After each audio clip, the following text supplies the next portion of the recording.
ಜಿಲ್ಲೆಯ ಸುರಪುರ ತಾಲೂಕಿನ ಹಾವಿನಾಳ ಗ್ರಾಮದಲ್ಲಿಂದು ಶನಿವಾರ ರಾತ್ರಿ ಇಬ್ಬರ ಯುವಕರ ನಡುವೆ ಕ್ಷುಲ್ಲಕ ಕಾರಣಕ್ಕೆ ಮಾತಿನ ಚಕಮಕಿ ನಡೆದು ಇಬ್ಬರು ಜಗಳವಾಡಿದರು. ಇಂದು ಮುಂಜಾನೆ ಅಮೃತಲಾಲ್ ಎಂಬ ಯುವಕ ಉದ್ದೇಶಪೂರ್ವಕವಾಗಿ ದೇವು ಎಂಬ ಯುವಕನಿಗೆ ತನ್ನ ಕಾರಿನಿಂದ ಹಿಂದೆ ಬಂದು ಬೈಕ್ಗೆ ಡಿಕ್ಕಿ ಹೊಡೆದ ಪರಿಣಾಮ ಕಾಲಿಗೆ ಬಲವಾಗಿ ಪೆಟ್ಟು ಬಿದ್ದು ನರಳಾಡುತ್ತಾ ಬಿದ್ದಿದ್ದನು. ಇದನ್ನು ಗಮನಿಸಿದ್ದ ಸ್ಥಳೀಯರು ಕೂಡಲೇ ಆತನನ್ನು ಸುರಪುರ ಸಾರ್ವಜನಿಕ ಆಸ್ಪತ್ರೆಗೆ ದಾಖಲಿಸಿ ಚಿಕಿತ್ಸೆ ಕೊಡಿಸಿದ್ದಾರೆ. ನಡೆದ ಘಟನೆ ಬಗ್ಗೆ ಪೊಲೀಸರಿಗೆ ಮಾಹಿತಿ ತಿಳಿಸಿದರೂ ಕೂಡಲೇ ಆಸ್ಪತ್ರೆಗೆ ಆಗಮಿಸಿ ನಡೆದ ಘಟನೆ ಬಗ್ಗೆ ಹಾಗೂ ಅಮೃತಲಾಲ್ ಬಗ್ಗೆ ಕಾರಿನ ಬಗ್ಗೆ ಸಂಪೂರ್ಣವಾಗಿ ಮಾಹಿತಿ ಪಡೆದುಕೊಂಡರು. ಕೂಡಲೇ ಕ್ರಮ ಕೈಗೊಳ್ಳಲಾಗುವುದು ಎಂದು ತಿಳಿಸಿದರು.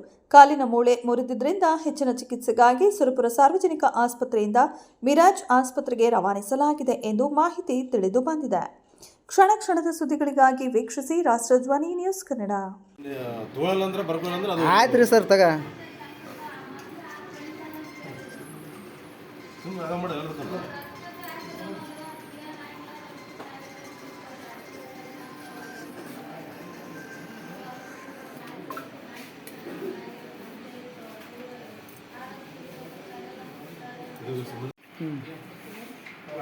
ನಾನು ಬಂದಿಸಿ ಕಾರ್ ತಂದಿಸಿ ಬಂದು ಬಿದ್ದೇನೆ.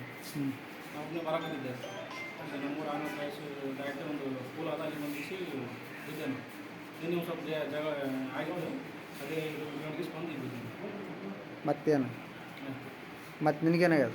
ನನ್ನ ಕಾಲು ಕಾಲು ಏನಾಯ್ತು? ಕಾಲು ಕಟ್ಟಾಗ್ಯದ. ಕಾಲು ಕಟ್ಟೆ